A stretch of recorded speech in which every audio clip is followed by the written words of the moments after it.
Hi. I don't know where to start. Here we are.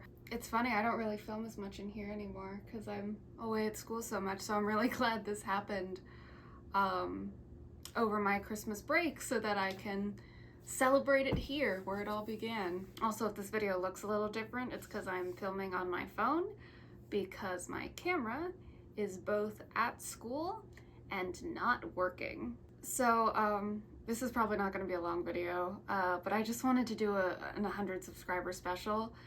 I thought about doing like a 200 subscriber special because at this point we're at like 280 or something, so it feels a little behind to do an 100 subscriber special. But when I started my channel, I knew that if I ever hit 100 subscribers that was going to be the first milestone I did. So here's what I'm doing. I know on YouTube that like 100 subscribers or even like 280 is not like a lot, but it feels like a lot. I feel so blown away. I found this website that will like visualize, that like shows you what crowd sizes looks like.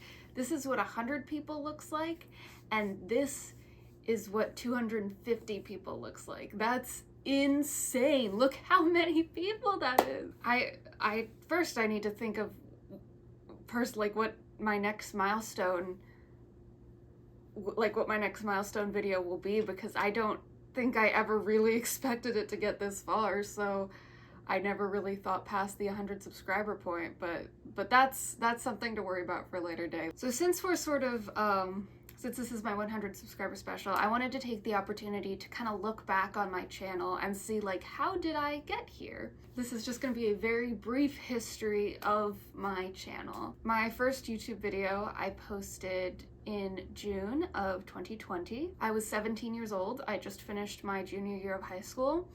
And I think it might have been the first time in my entire life that I had like 3 months with nothing to do at all. Because, you know, as a kid, I had like daycare, and then I had school, and then during the summers I always went to summer camps or I did summer projects. But because everything was shut down due to COVID, I just like was in my house and had nothing to do. Some of you might have had a similar experience. So to kind of give myself an activity to do, I started the YouTube channel. I made my first video, and I was able to pump out a lot of videos really quickly around this time because I had 3 months of nothing to do. So pretty much like several hours out of every day was like scripting or recording or editing. But it was a really fun time, and I got to experiment with stuff. Once the vaccine started to roll out, I was able to bring on a couple friends, and that was really fun as well. It was just, I'd always toyed with the idea of having a YouTube channel, but I was always worried that like, I don't know, I just was like nervous about it. I guess the pandemic was just a really good excuse to do it because, as we have learned, boredom is a much better motivator than courage. Like 100% of the time. I really enjoyed editing the videos. I like every part of the video making process, but I think editing just feels the smoothest for me. I splurged a bit and got myself Final Cut Pro, which is a little expensive, and I don't think it's a favorite amongst people who edit. I've heard of like, I think Adobe Premiere is the favorite, but I believe Adobe Premiere is a subscription and Final Cut is not. So after the initial purchase, I was good to go for like the rest of my YouTube career. My early videos were fun because I never really had a theme for my channel. At this point, I have like kind of a few established series, and I like to, you know, the commentary videos are like my thoughts on, and then I have like the gaming stuff. I've done the robot stuff, but back then I was really just like trying stuff out, and because it never occurred to me that this could become like a thing that other people watched, I wasn't super concerned with having like a theme or some kind of, you know, thing that ties everything together. It was basically just kind of a video journal, I guess. I liked the idea of having videos of myself just doing stuff for when I get older, or maybe to show my kids one day. So I was really just doing whatever stuff came to mind. That being said, one of my like probably my first like consistent series was the several videos that I made about Tinkerbell. I always wanted to do this sort of video essay about Tinkerbell, and I think to this day that might have been like one of my better thought out videos, and I like with a lot of research and a lot of like finding clips of the movies.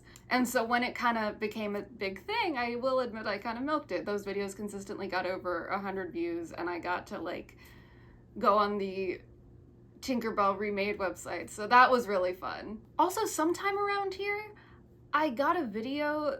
It was this one, this like paper making video that got like a little over 1,000 views.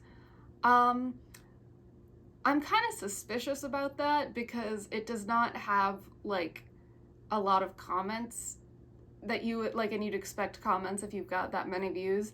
And also, according to like my like YouTube analytics thing, it said that like all those people watched it in like a 4-hour time frame in the middle of the night. So I don't know what was up with that, but I feel like it was significant, so it's worth mentioning. Another thing that has always been a theme on my channel is that I've always wanted it to be family friendly. And by that, the main thing with that is that I don't show anything explicitly like sexual, and I don't curse. The sexual thing is a personal preference anyway. Like I don't like that kind of stuff. As for the cursing, I guess, first of all, I was 17 and I was paranoid that if I like said a curse word on the internet that I would be barred from having a job forever. But I also remember like being really into like commentary YouTubers when I was a kid, and I remember like my parents figuring out that some of them used very strong language, and then I was not allowed to watch them anymore. And that made me sad. So even though I don't think the videos I make are targeted to children, I kind of tried to do the Alex Hirsch thing, which is just like I make stuff that I would watch, and that I enjoy making. But I do try to avoid swearing because I don't want to like ruin any kid's life or whatever. So I eventually graduated high school, and I went to college, and for that entire first year of college, I did not make any content. Part of it was that I was, for the first time in my life, like sharing a space with somebody, which I really enjoyed, and I do really enjoy living with other people because I get lonely. But it was like I couldn't film in my room, obviously, because there was another person in there. But also, it was my first year of college, so I was like juggling like a new way to go to classes. I was juggling meeting new people. I was juggling living on my own for the first time. And by on my own, I mean like not with my parents. Obviously, I lived with another person. I just mentioned that. But yeah, so I took a break from YouTube, and then I picked it back up in the fall of my sophomore year, and I changed my schedule for videos, and I started posting videos once a month instead of once a week, which is obviously a lot more sustainable. Not only did I have a lot more time to make videos when I started my channel, but I also had all these ideas kind of floating around in my head, so it was easy to like pump out scripts, because scripting has always been the part of making videos that is like taken the longest. I want to think of a topic I enjoy. I want to, if it's something that I want to like talk about, I want to do research on it. And so yeah, giving myself a month to do all that just made it a lot easier. Besides the paper making video, which I still can't explain, I think the first video that kind of blew up on my channel was the book talk video. I really enjoyed making that video, and that one took a lot of time because I was scrolling through book talk, and again, I wanted to find stuff that was like gross enough to like show why it's disturbing, but not explicit enough to upset viewers and myself. But that video got almost 1,000 views, and it was just like, it was crazy. Especially because that one was like those were like definitely real people. Based on the timing of when people viewed it and the engagement in the comments, it was always so fun to see what people had to say, like, in reaction to the videos, because it's one thing to like see a view count, you know what I mean? But then when the comments helped me be like, oh my god, someone like saw this video of me and had a thought about it, and now I get to know what that thought was. It was so great.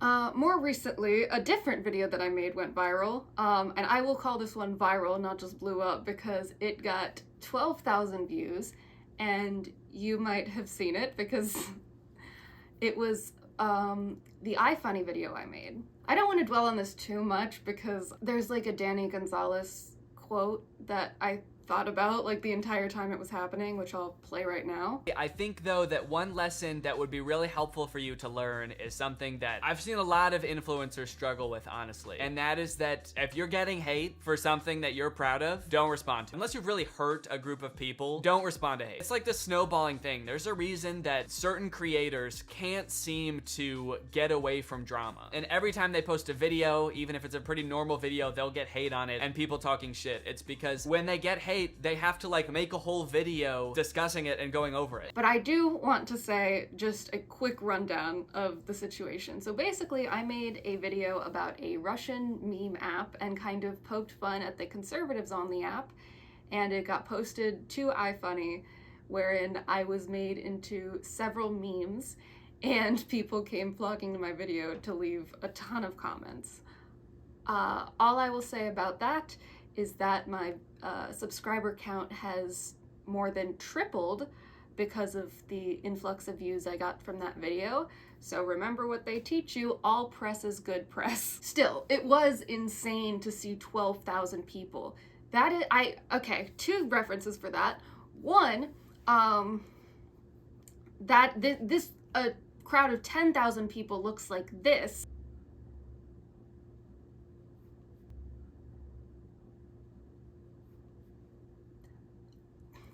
And to further drive home the point, the largest TED Talk audience, which I think are people who talk for TEDx, according to my quick Google search, is 10,000 people. So I was giving a TED Talk about a Russian meme app to over the largest crowd size.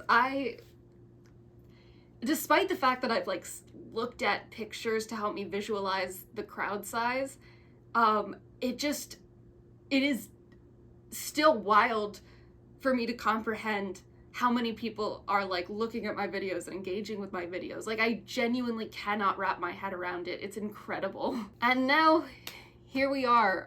You guys will be seeing this on the first day of 2024. Again, as I mentioned earlier, I started making videos when I was 17 years old. In less than 3 months, I'm gonna be 21 years old. It's just crazy how fast this has all happened. I